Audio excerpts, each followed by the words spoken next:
Bien-aimés dans le Seigneur, shalom, shalom. Rhapsodie des réalités du dimanche 15 février 2026. Le défi de l'excellence, c'est notre thème d'aujourd'hui. Et Pasteur Christ partage avec nous sur Daniel 6, verset 3. Alors ce Daniel était préféré au président et au prince, car un esprit excellent était en lui, et le roi pensait à l'établir sur tout le royaume, gloire à Dieu. Avant d'être adolescent, j'avais dit à certains de mes amis, je ne serai jamais pauvre. Ils ont ri et ont dit, comment oses-tu dire cela? Connais-tu l'avenir? Je leur ai alors donné une réponse à laquelle ils ne s'attendaient probablement pas.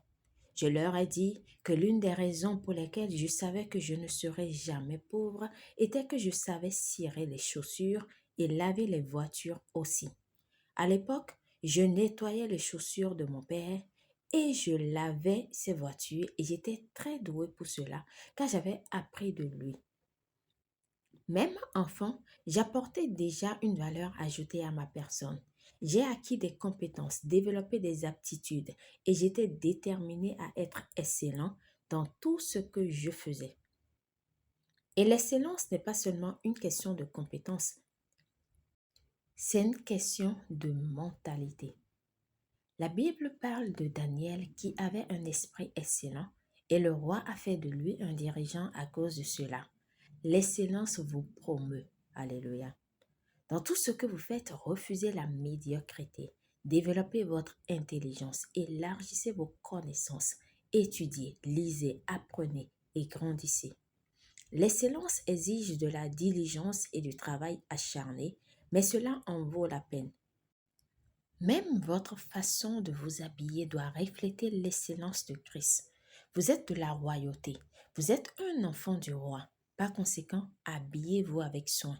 Parlez de manière intelligente et comportez-vous avec honneur. Ne soyez pas en retard au travail ou à vos rendez-vous.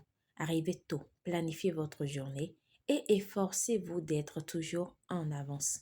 Dieu ne fait pas de vous un roi du jour au lendemain. Il vous forme d'abord. Chaque expérience dans votre vie fait partie de cette formation. Vous devez gagner à chaque niveau pour progresser.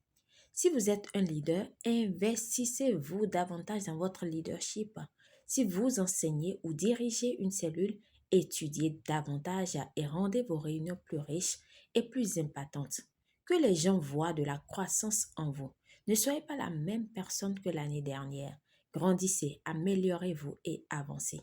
Si vous pratiquez un sport, soyez le meilleur, soyez si précieux pour votre équipe qu'ils feront tout pour vous garder. L'excellence vous rend indispensable. Soyez si excellent dans ce que vous faites que personne ne peut vous ignorer. C'est ça le défi de l'excellence, devenir le meilleur pour la gloire de Dieu. Alléluia, béni soit Dieu. Priez. Cher Père, je te remercie pour l'esprit d'excellence à l'œuvre en moi. Je suis diligent, discipliné et déterminé à m'améliorer. Ma pensée est alerte et productive. Je suis créatif et innovant. Je fonctionne avec sagesse et distinction et j'ajoute continuellement de la valeur à mon monde.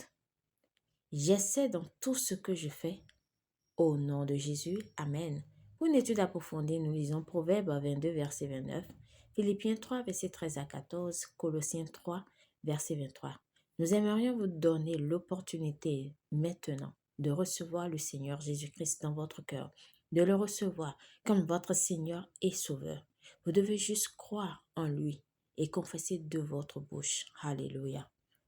Dites, ô Seigneur Dieu, je crois de tout mon cœur en Jésus-Christ, Fils du Dieu vivant. Je crois qu'il est mort pour moi et que Dieu l'a ressuscité des morts. Et je crois qu'il est vivant aujourd'hui. Je confesse de ma bouche que Jésus-Christ est le Seigneur de ma vie à partir d'aujourd'hui. Par lui et en son nom, j'ai la vie éternelle. Je suis né de nouveau. Merci Seigneur d'avoir sauvé mon âme. Je suis désormais un enfant de Dieu. Alléluia. Félicitations si vous avez fait cette prière, vous êtes désormais un enfant de Dieu.